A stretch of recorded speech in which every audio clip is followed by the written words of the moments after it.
So I have this group of friends here in Portland, because I live here.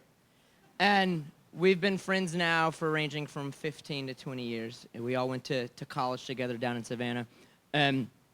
Every year we take a trip to the coast, and we rent a big house, and we all pile into it for 4 days. And amongst most of us, there's just copious amounts of whiskey and edibles and lawn games and grilling sausages and whatnot. And we've been doing this now for 9 years.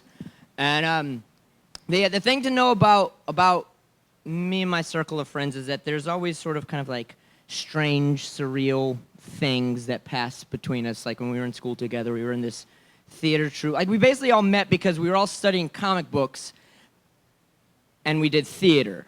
So those worlds merged, and we would do plays like where we would write this play where in the first 15 minutes all the cast would kill each other, and then we'd be lying there dead on stage in like pools of blood for like 45 minutes. Or we'd write like a 3-hour-long epic play about a bunch of superheroes.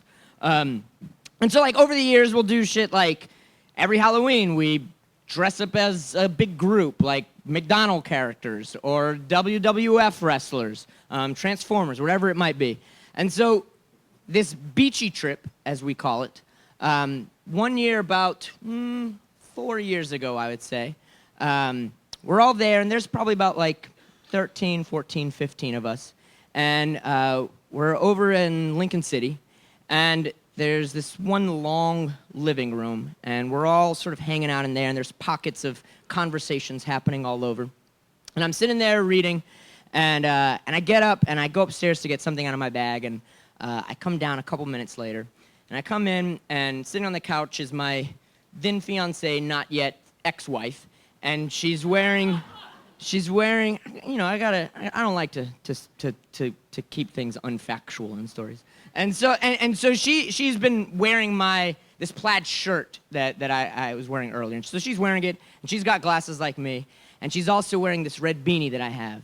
And I'm coming back in, and I see next to her my friend Chris also happens to be wearing a red beanie, and he's got glasses, and he's also wearing a plaid shirt because he lives in Portland.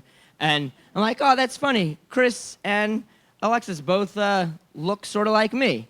And then I realized that even though I had left the room to everybody chatting it up, I've re-entered into the room, and it's silent. And everyone's heads are down in their book or magazine or laps.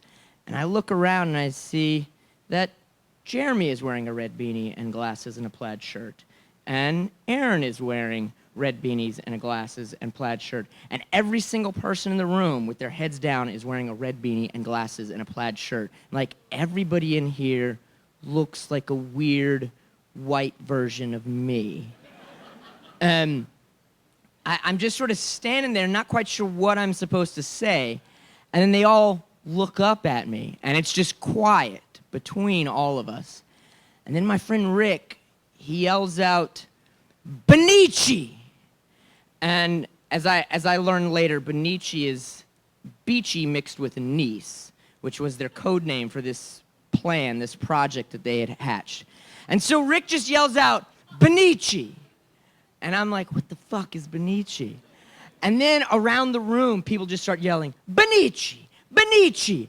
And Rick, like, gets up out of his seat, and he comes over to me, and he starts dancing around me like this, like, strange, like, Rumpelstiltskin-type sprite. And he's just chanting, "Benici! Benici! Benici! Benici!" And then everybody gets up off of the chairs, and they start flocking around me. And I'm just standing there like, what the fuck is going on? And these, like, 15 folks are circling around me, all looking like strange doppelgangers of Anise. And they're yelling, "Benici! Benici! Benici!" And so the only thing that they had planned was someone had sent out an email, was like, "Hey guys, Anise is always wearing a red beanie and a plaid shirt. Let's all get like red beanies and glasses and a plaid shirt. And then at some point, we'll just put those on, and then he can walk up and see what happens." So that was the only plan that had happened. All this like Benici chanting was not part of what had gone down on paper.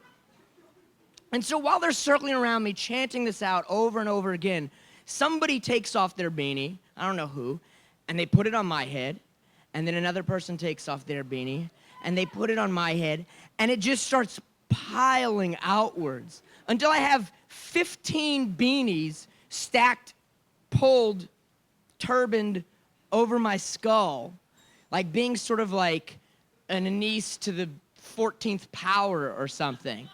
And if no one here has ever had this experience, I highly recommend it. I mean, like, this image of Rick dancing around me is permanently burned in my brain, for which I'm eternally thankful for. And I hope that everyone in here at some point in their life finds a circle of friends that gives them their own Benici. Thank you very much.